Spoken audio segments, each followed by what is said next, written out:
సామాన్లు అందుకో. चोली के पीछे क्या है चोली के पीछे చోలే వేరు చోళీ వేరు. ఏ పదం కదా తేడా. లేదు, తేడా ఉంది. ఆ గిన్నె ఎక్కించు, ఒక 5-6 గంటలు నూనె వేయి.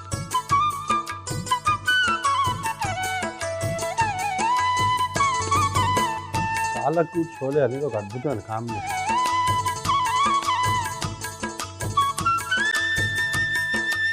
బిర్యానీ ఆకు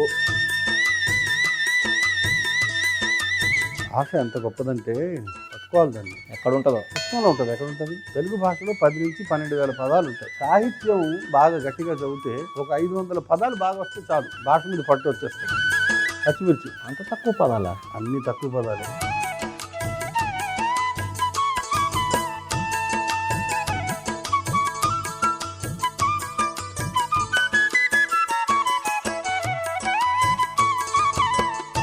సన్నగా తరిగిన అల్లం ముక్కలు,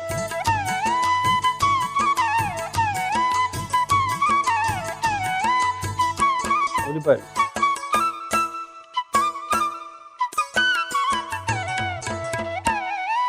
ఉల్లిపాయలు,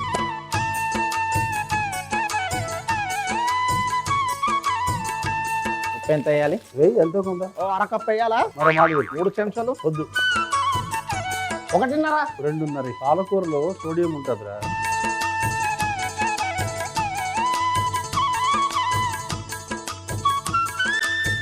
వేయించు, బాగా వేయించు. ఉల్లిపాయలు అక్కడ వేగుతుంటాయి. ఆ ఫ్రైయింగ్ ప్యాన్ ఇక్కడ ఎక్కించు. వేపుడు మూకుడు అది వేగుతుంటుంది, వదులు. ఈ చోలేకి ఒక చిన్న మసాలా పొడి కావాలి మనకి. ఎండుమిర్చి, ధనియాలు, దాల్చిన చెక్క, లవంగాలు, యాలకులు, జీలకర్ర,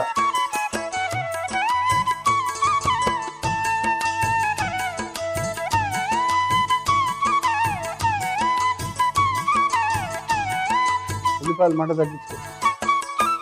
అలా మగ్గుతాయి మెల్లగా. గంట పక్కన పెట్టు, 2 చేతులు వాడు.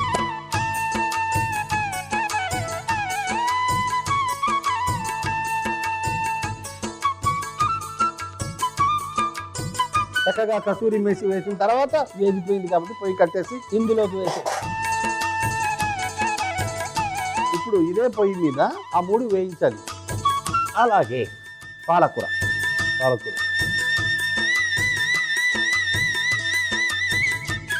ఈ దగ్గరకు వచ్చినాక అవి వేయాలా?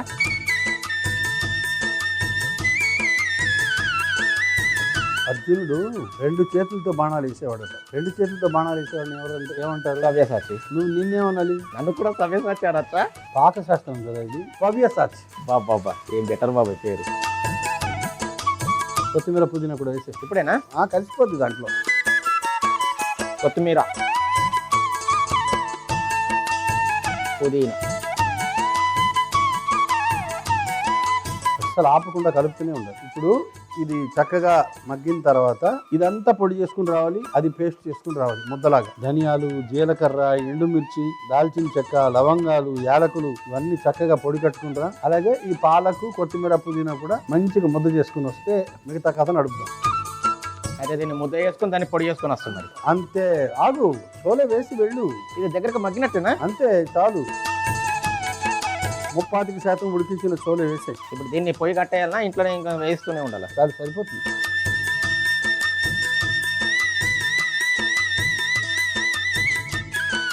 ఇక అల్లం వెల్లుల్లి ముద్ద వేయమండి. అల్లం వెల్లుల్లి ముద్ద,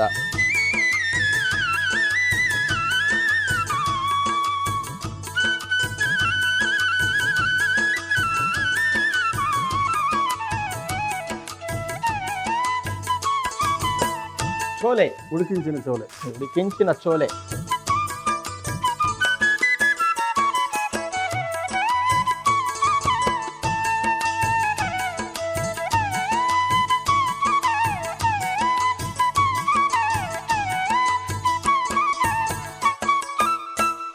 పసుపు వేసి,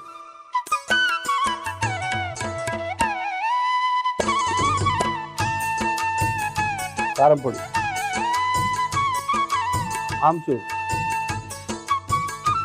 ఎండు మామిడి పొడి, ఎండు మామిడి పొడిని ఆమ్చూర్ అంటారు.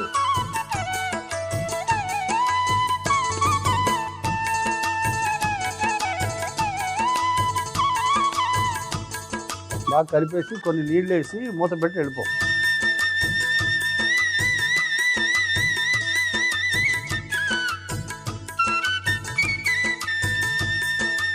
నేను బయలుదేరుతా, ఈ లోపు నువ్వేం చేస్తావు? 40 ఏళ్ళు వెనక్కి వెళ్తాను. వచ్చేలోపు ఒక మంచి కొటేషన్తో ఉంది బాబాయ్. ఆ కావ్య నీ కావ్యానికి పరవశించిపోవాలి.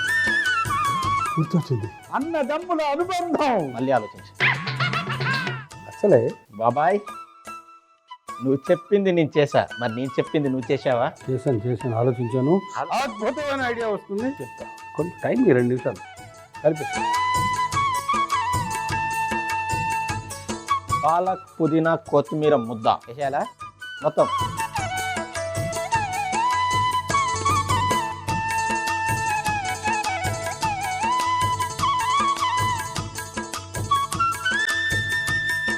సగం వేస్తే సరిపోతుంది మసాలా పొడి.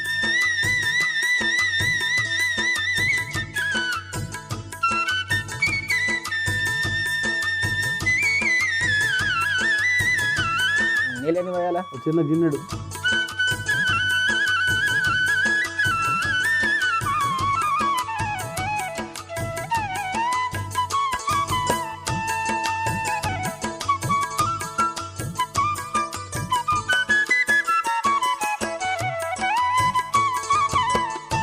ఆకుపచ్చ పదార్థం కదా పాలకూర, కాబట్టి మూత పెట్టాల్సిన అవసరం లేదు. కాబట్టి ఒక 10 నిమిషాలు అలాగ వదిలేసి పాలక్ చోలే ఒకసారి కలుపు.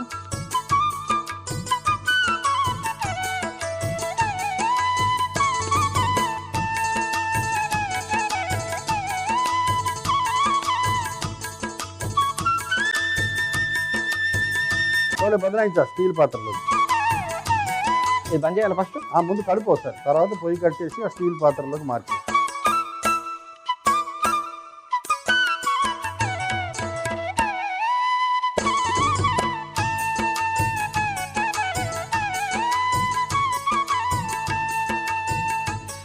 चोली के पीछे क्या है, चोली के पीछे?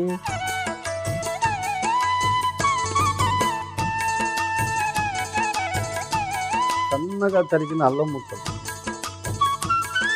స్వల్ప కొత్తిమీర,